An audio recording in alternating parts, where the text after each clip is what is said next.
Leyes de competitividad o antimonopolios o de regulación de mercados existen en todos los países desarrollados y en buena parte de los países en desarrollo. En Sudamérica solo Ecuador, Bolivia y Paraguay no la tienen.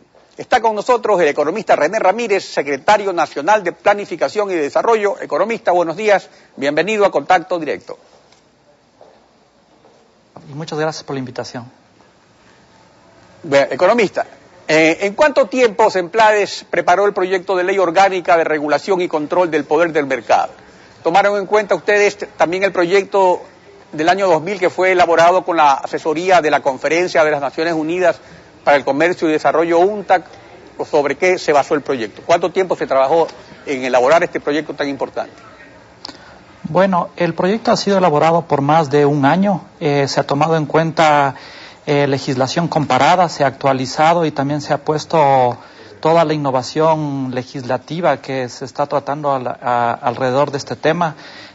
Quizás una cuestión muy importante que es necesario señalar es que esta ley, a diferencia de las otras leyes que han sido presentadas, que de hecho hemos tomado en cuenta muchos de los artículos de las otras leyes, cambia el sentido y la visión de lo que implica este tipo de leyes. ¿A qué me refiero? Que generalmente estas leyes otorgan derecho al mercado, y el mercado es una entelequia al final de cuentas. Nosotros lo que estamos haciendo es poniendo por delante el objetivo principal, y el objetivo principal es la calidad de vida de las personas y también el derecho de los productores a tener libre competencia, no una competencia leal, y producir un sistema económico eficiente. Entonces, la visión y la mirada de la ley cambia por completo. Acá lo que tenemos que tener claro, muy claro los ecuatorianos, que estamos atacando quizás a uno de los principales problemas, al corazón quizás de los problemas que tiene el Ecuador. La pobreza del Ecuador no es por falta de riqueza, la pobreza en el Ecuador es por exceso de concentración de la riqueza en pocas manos, y eso nos hemos acostumbrado todos los ecuatorianos.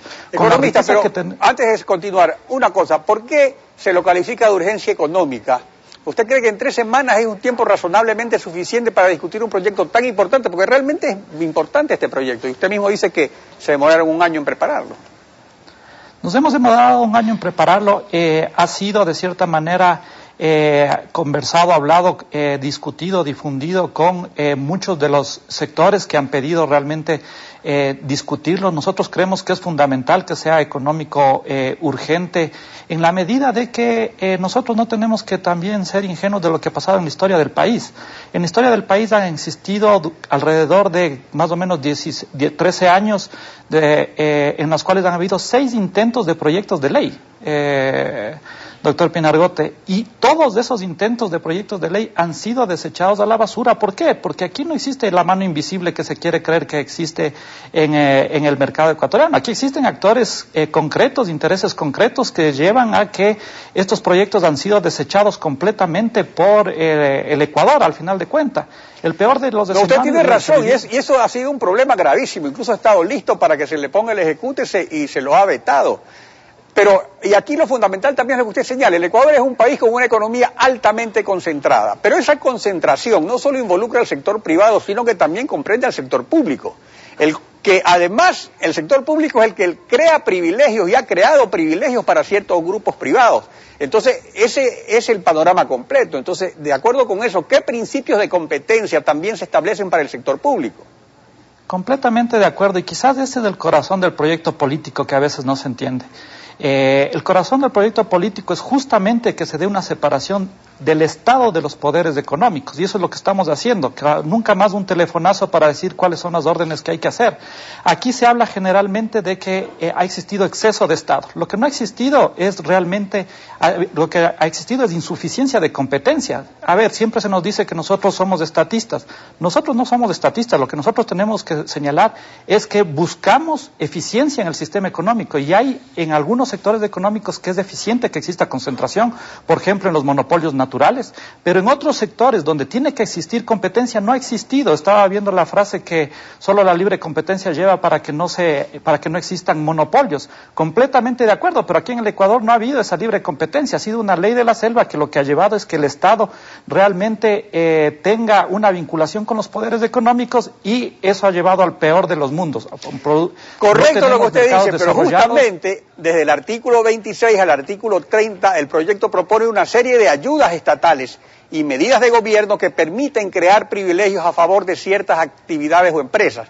Entonces, ¿cómo puede autorizarse estos privilegios a base de conceptos generales como el interés público?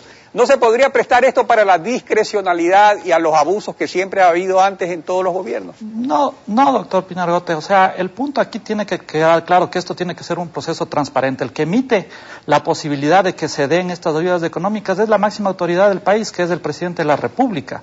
Lo hace a través de un proceso público en el cual tiene que justificar en qué casos, por ejemplo, sectores estratégicos, por ejemplo, en monopolios naturales, por ejemplo, en servicios públicos, por ejemplo, en desarrollo científico, y a su vez tiene que tener 3 condiciones. Aquí no existe ninguna discrecionalidad, y además de sometido, en este caso, también a la autoridad de control, que es la superintendencia, que tiene que ver que si es que realmente se está cumpliendo. Y además, una cuestión que tenemos que tener claro todo el país: ¿cómo se han desarrollado los países, por ejemplo, Corea, como los países nórdicos? Se han desarrollado justamente con ayudas públicas para Samsung. ¿De dónde proviene Samsung de Corea? Proviene justamente de señalar de una perspectiva estratégica. El presidente coreano señaló: yo necesito entrar a los temas de desarrollo tecnológico de alto nivel, ¿no? Entonces, por lo tanto, yo voy a dar estas ayudas económicas. ¿Y qué nos preocupa a nosotros de este momento como Ecuador? Cuando realmente las industrias que necesita el país no se han desarrollado, y no se han desarrollado por el sector privado, y nosotros además sabemos que las empresas públicas, en este caso las del Estado, no están interfiriendo para nada en las competencias del sector privado. Sino pero, economista, hay otro punto. Usted se refería antes... Solo un puntito. Se refería a la cuestión de las sanciones. Es que es importante, sobre eso hay un reclamo. Las sanciones económicas son fuertes e inéditas en el país, pero realmente sí tienen relación con los estándares internacionales, porque las sanciones deben ser fuertes. Sin embargo, la preocupación, que me parece idónea y legítima, es esto, que se crea una especie de blindaje a las sanciones que adopte la Superintendencia de Control. Entonces, y dejaría esto la indefensión al sector privado. ¿Estaría usted de acuerdo en que se revisen esas disposiciones draconianas, algunas como el artículo 76, que considera infracción grave que un juez pueda conceder una acción de protección constitucional, por ejemplo? ¿Cuál es la idea del artículo? Porque tiene que leerse con otros artículos que existen a lo largo de la ley.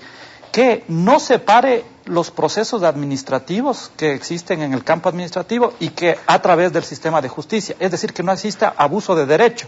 ¿Qué es lo que pasa actualmente? Que en el momento que empieza a intervenir la superintendencia, enseguida viene el sistema de justicia y para lo que se estaba haciendo. Entonces, primero que se termine el proceso, y obviamente nosotros nunca vamos a estar en contra de que se den los procesos en el sistema de justicia que tengan que darse. Entonces, lo único que estamos haciendo es que no exista una intervención, un abuso de derecho del sistema de justicia cuando todavía existen los canales en el ámbito de la superintendencia para terminar los procesos. Eso pasa en el Ecuador. Un ejemplo muy claro es el tema de empresas que ponen un amparo para no pagar la luz, y por lo tanto nadie les puede cobrar la luz a estos empresarios porque el sistema de justicia dijo que no paguen la luz. Entonces, nosotros lo que estamos diciendo es que primero se termine en el sector administrativo y que luego pase al sistema de justicia, ¿no? Eso es lo único que se está haciendo en el proyecto de ley con respecto a la sanción. Economista, continuaremos,